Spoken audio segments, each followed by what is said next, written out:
continuando con más aquí en Rumbo Económico, y como les habíamos dicho anteriormente, antes de irnos al corte, ya se encuentra en nuestros estudios Fernando Arunátegui, decano de la Facultad de Gestión de ISIL, para tratar el tema de opciones que ofrece el sistema financiero para ahorrar. ¿Qué tal? Muy buenas noches, Fernando, y bienvenido a Rumbo Económico. Muchas gracias, Mario. Bueno, también tenemos unos cuadros que vamos a irlos pasando conforme avancemos en este tema. Y bueno, la primera pregunta, sin duda, que cualquiera se debe estar preguntando es: ¿cuáles son las mejores opciones para poder ahorrar dentro del sistema financiero en nuestro país? Correcto, Mario. Creo que en principio sería bueno mencionar cuál es el contexto, porque las opciones pueden variar mucho en función al contexto al que nos enfrentamos, ¿no? Yo he considerado 4 variables importantes. Una primera fundamental es la inflación. Tenemos una inflación anualizada superior al 4%, 4.14. Que la tenemos ahí justo en el cuadro. Correcto. Los factores relevantes, que es la inflación en vías de control, ¿no? Exactamente. Si medimos la inflación en los últimos 12 meses, ya registramos un 4.14, que es inferior a la inflación acumulada del año pasado. La inflación subyacente, que es un concepto que ayuda a predecir lo que va a pasar si no consideramos alimentos y combustibles, es menor al 4%, y la tasa meta del BCR es 3%. Así que estamos caminando hacia esa tasa. Por lo tanto, el primer factor, inflación, está en vías de control, pero todavía es alta. Ahora, en torno a los niveles de encaje, por ejemplo, altos. A partir de mayo, el Banco Central, en busca de reducir la liquidez, justamente para aminorar los incentivos a la inflación, establece que los bancos deben tener un encaje adicional, con lo cual se ha llegado a niveles promedio de 15.4 en soles y 38.6 en dólares. ¿Qué quiere decir el encaje, para que todos los amigos nos entiendan? Es el dinero que, siendo depositado en el banco no puede colocar, no puede prestar. Eso hace más caro el colocar créditos finalmente, y también incentiva a que los bancos busquen mayor captación, y por lo tanto las tasas pasivas, que es las que nos pagan,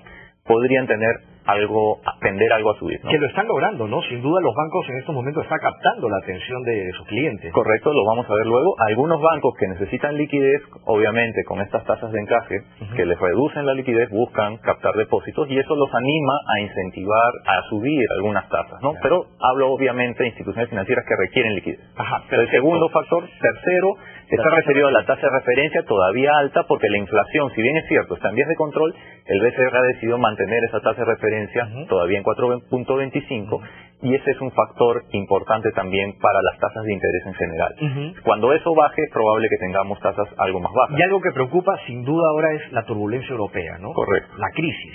Eso golpea esencialmente los probables tipos de tipo de cambio. Acabamos de ver a fines de mayo, principio de junio, el dólar se fue hasta 2.70, 2.71. Ahora estamos en 2.63. Ya bajó, porque obviamente había una expectativa sobre lo que el Parlamento griego iba a decidir.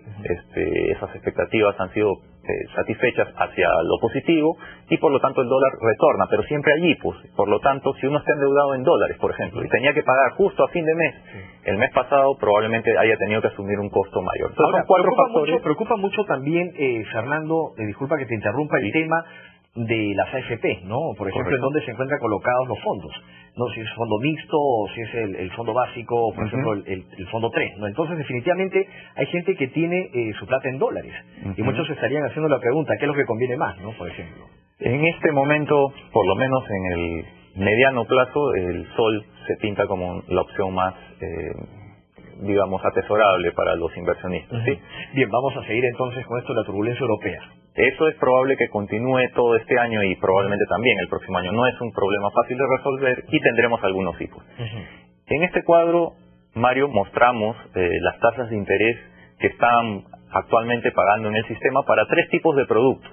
Estos 3 tipos de productos responden a esa pregunta que tú hacías al inicio: ¿en dónde puedo colocar mis ahorros?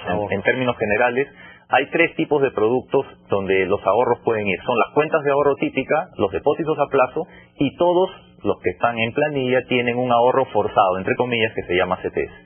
En la primera parte vemos lo que están pagando los bancos, tasa promedio y tasa máxima en soles, y al lado lo que es en dólares. Vemos que cuando vemos la tasa promedio versus la máxima en el caso de bancos, que hay una gran variabilidad, ¿no? Porque tú te das cuenta que la tasa promedio en ahorro, por ejemplo, es 0.37, pero la máxima 3.41, es 10 veces más.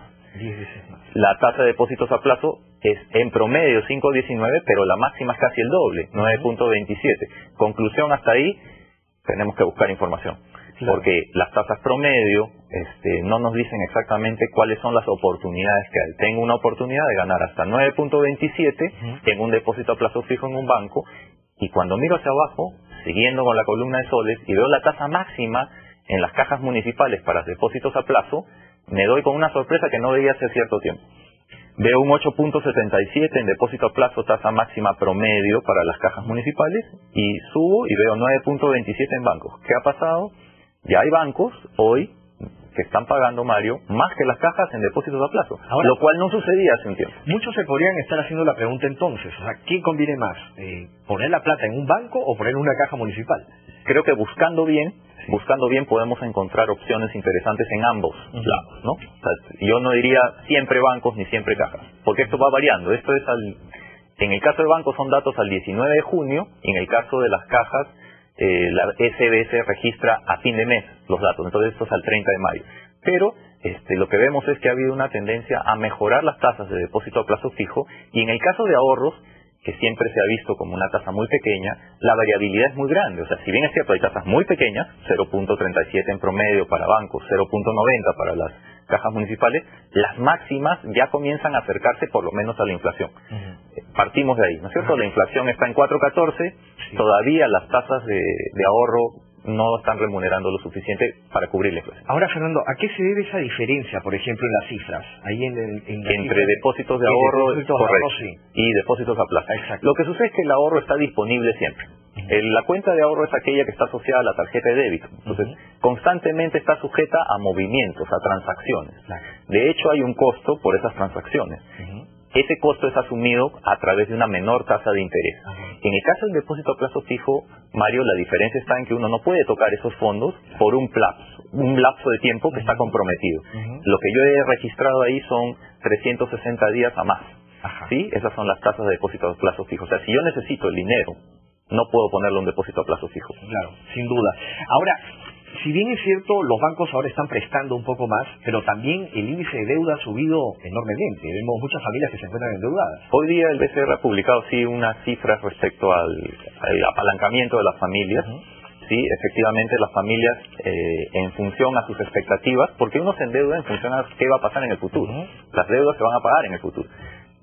A principio de año, Mario, tú habrás visto las cifras muy positivas de expectativas de consumo. De hecho, ISIL publicó un estudio sobre expectativas de consumo, y las expectativas de la población para este año, a diferencia de lo que podría haber pasado en Europa, por ejemplo, eran muy positivas.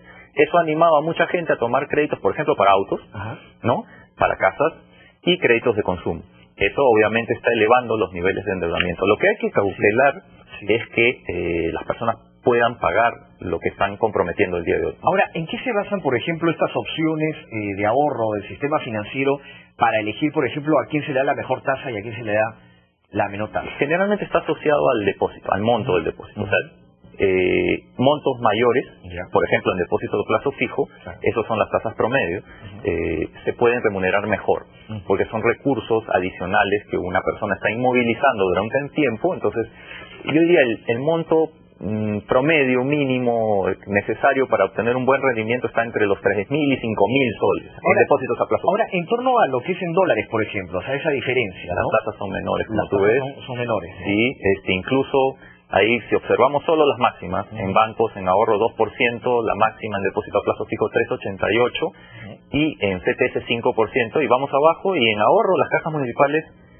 su tasa máxima es 1.5 contra 2 de los bancos. O sea, los bancos ya están algo mejor también en ahorro respecto a las cajas.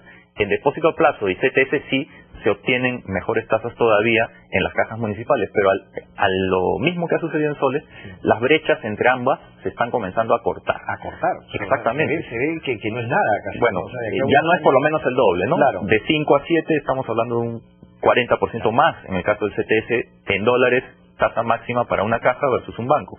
Pero hace algún tiempo yo recuerdo haber venido al programa y comentar que eran varias veces más. Entonces, esa brecha se está cortando, pero definitivamente no aconsejaría ahorrar en dólares. No aconsejarías ahorrar en dólares. Y eso era justamente la pregunta. ¿Y por qué? Porque básicamente el dólar en los últimos 10 años ha perdido el 20% de su valor. En el último año, alrededor de 4%.